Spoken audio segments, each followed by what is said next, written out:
ধৰণৰ পলিটিক্স, কোনো ধৰণৰ ডিষ্ট্ৰেকশ্যন, এই বস্তুবোৰে মোক এতিয়া কোনো ধৰণে এফেক্ট নকৰে। মই মাত্ৰ সঁচাটো জানিব বিচাৰোঁ, সেইটোৱে কথা। এটা একেবাৰে সাধাৰণ একদম চিধা কথা এটা, সেই মানুহজনো একেবাৰে চাফা মনৰ মানুহ এজন আছিলে, কোনো ধৰণৰ মেৰপেচ নাছিল, জীৱনৰ ক্ৰিটিকেলিটি একো বুজি নাপাইছিল এইবোৰ কথা। গতিকে এটাই সঁচা কথা আমি জানিব বিচাৰিছোঁ যে সেই দিনটো কি হৈছিল আৰু কিয় আমি হেৰুৱাব লগা হৈছিল জুবিনক। গতিকে সেই কথাটোৱে আমি শুদ্ধ কথাটো, একদম সঁচা কথাটো জানিব বিচাৰিছোঁ। আৰু তাত বহুত ডিষ্ট্ৰেকশ্যন আহিছে, বহুত কেছ, কিবা গোটেইখন খেলি মেলিয়ে হৈ গৈছে যেন ভাৱ হৈছে এতিয়া। কিন্তু তথাপিতো আমি ন্যায় ব্যৱস্থাৰ ওপৰত আমাৰ সম্পূৰ্ণ আস্থা আছে। তেওঁলোকে শুদ্ধ এটা ট্ৰেকতে গোটেইখিনি কৰি আছে বুলি এতিয়াও বিশ্বাস কৰিছোঁ। কিন্তু মানে যিমান সোনকালে পাৰি সিমান সোনকালে ভাল, কাৰণ আমাৰ ভিতৰত একুৰা জুই চবৰে ভিতৰত জ্বলি আছে।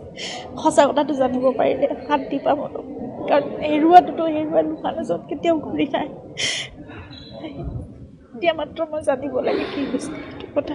কোনো ধৰণৰ পলিটিক্স, কোনো ধৰণৰ ডিষ্ট্ৰেকশ্যন, এই বস্তুবোৰে মোক এতিয়া কোনো ধৰণে এফেক্ট নকৰে। মই মাত্ৰ সঁচাটো জানিব বিচাৰোঁ, সেইটোৱে কথা। সেই মানুহজনৰ লগত কি হৈছিলে সেই কথাটোৱে শুদ্ধকৈ লাগে, আৰু সেইটোৱে ন্যায় হ'ব তেওঁৰ প্ৰতি। আৰু তাৰ বাহিৰে আমি এতিয়া কি দিব পাৰিম সেই মানুহজনক? আমাক ইমান দি থৈ গ'লে, সেই মানুহজনক আমি সিমানকণো দিব নোৱাৰোঁনে? সেইটোৱে মোৰ যে প্ৰশ্ন।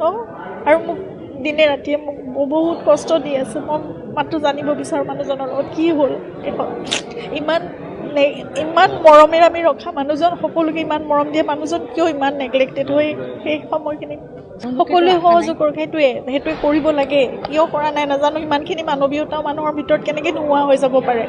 জুবিন গাৰ্গৰ নিচিনা এটা সত্তা আমি হেৰুৱাইছোঁ। অকল মোৰ স্বামী নহয়, জুবিন গাৰ্গ সকলোৰে বাবে আছিল। গোটেই বিশ্ববাসীয়ে সেই কথাটো বুজি পাইছে, কিন্তু তেওঁলোক কিয় অহা নাই? ইমান কোনো মানৱীয় মূল্যবোধ মানুহৰ জীৱনত নোহোৱা হৈ গ'ল নেকি? মোৰ এইবোৰে প্ৰশ্ন।